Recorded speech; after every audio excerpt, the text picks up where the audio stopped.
everyone. I'm just giving you some background and context for the readings this week. We are reading Uncle Tom's Cabin by Harriet Beecher Stowe and Incidents in the Life of a Slave Girl by Harriet Jacobs. See, these are my kids.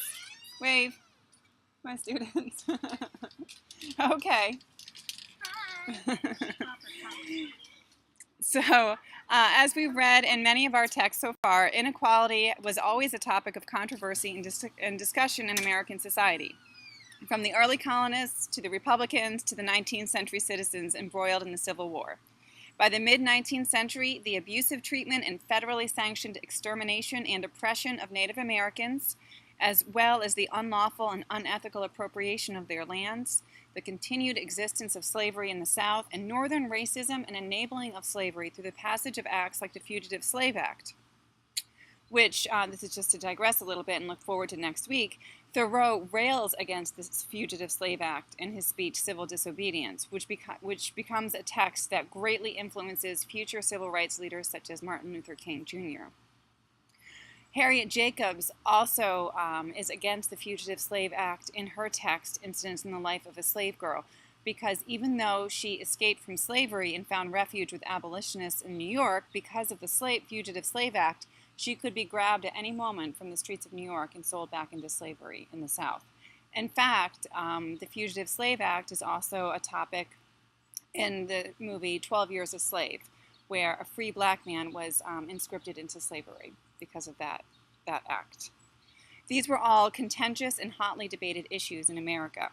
However, by the 1850s, it was slavery that dominated the conversation. Many issues contributed to slavery becoming the most contentious issue in America at this time. The rise of industry in the North meant that the traditionally agrarian economy in the South, the profits of which were sustained by slavery, was not as integral to the success of the country.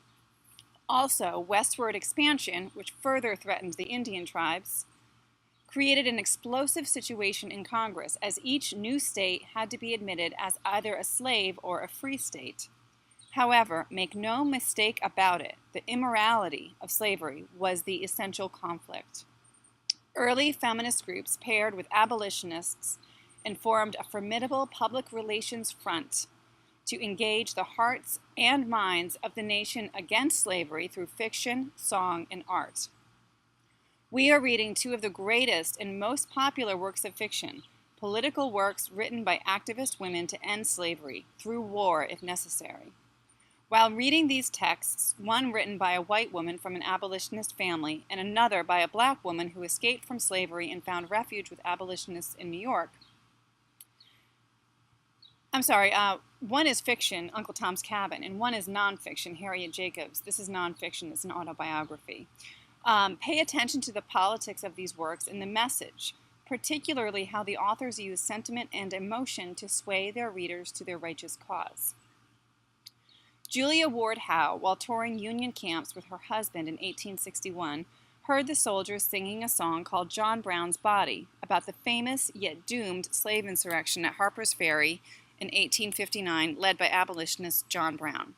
She was inspired to rewrite the song, and it became the Battle Hymn of the Republic, the most famous pro-Union song of the war.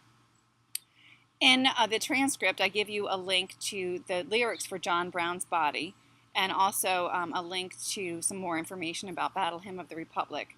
But now, just for fun, I'm going to give you a link to Johnny Cash singing Battle Hymn of the Republic. I hate to say this, but in this one instance, Johnny Cash is wrong. He says that the Battle Hymn of the Republic was sung by both sides during the Civil War.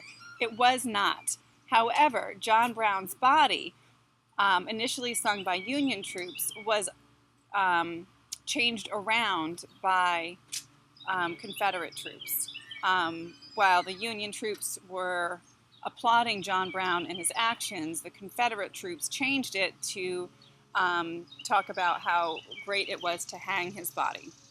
So that is the only instance when the Confederate troops would have sung a variation of the Battle Hymn of the Republic. It was a Union song through and through. Enjoy. Post your discussions in journals and use these as opportunities to think about what you might write about for your literary analysis essay. That assignment is posted under assignments. It would be great if you used the discussion in the journal post this week as a way to practice your writing for these and to think through your thoughts for these. That way you'll be working towards the final assessment of our semester. All right, have a great week and a great weekend.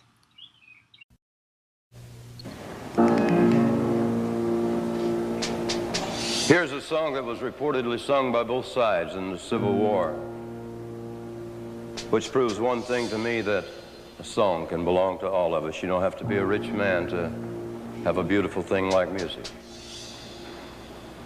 I could close my eyes and hear this song and picture a group of beaten, wounded, ragged Civil War soldiers trying to make that last mile home after the last battle.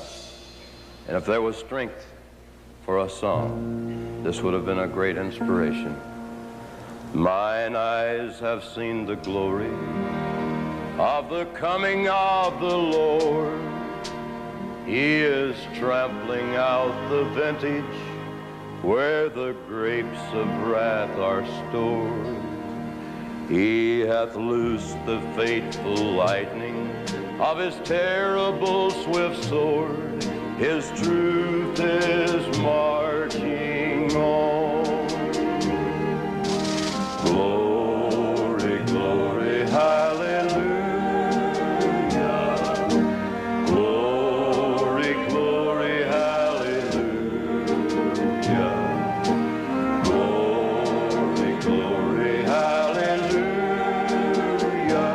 His truth is marching on.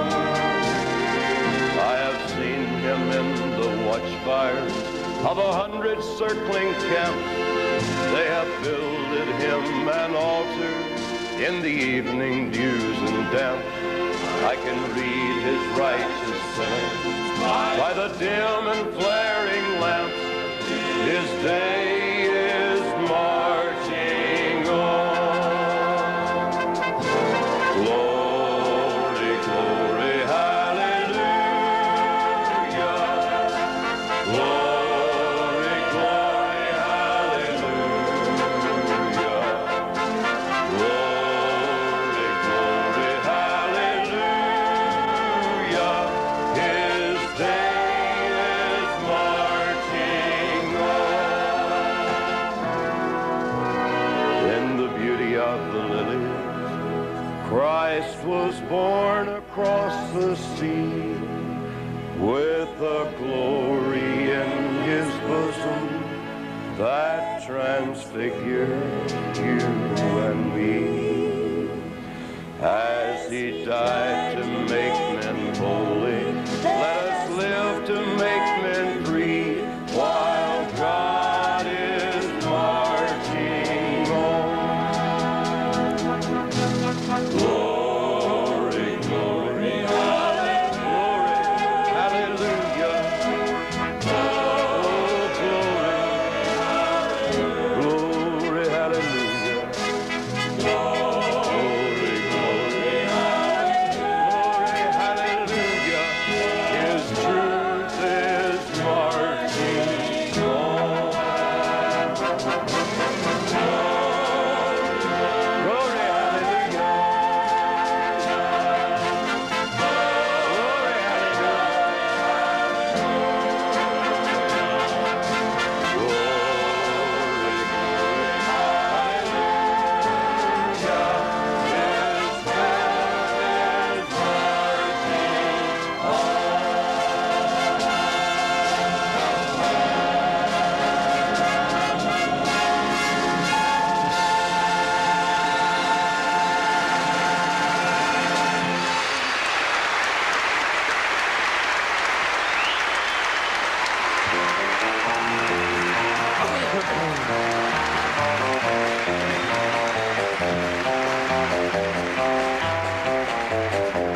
Thank you very much, and I would like to personally thank everyone who came by tonight and all my friends who joined me this summer, as well as the Carter family, the Stadler brothers, Carl Perkins, the Tennessee Three, and my darling companion, my wife June Carter, who have made all this the most enjoyable experience of my life.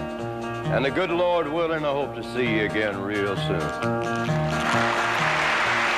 keep a close watch on this heart of mine. I keep my eyes wide open all the time. I keep the ends out for the tie that binds. Because you're mine, I walk the line. Good night.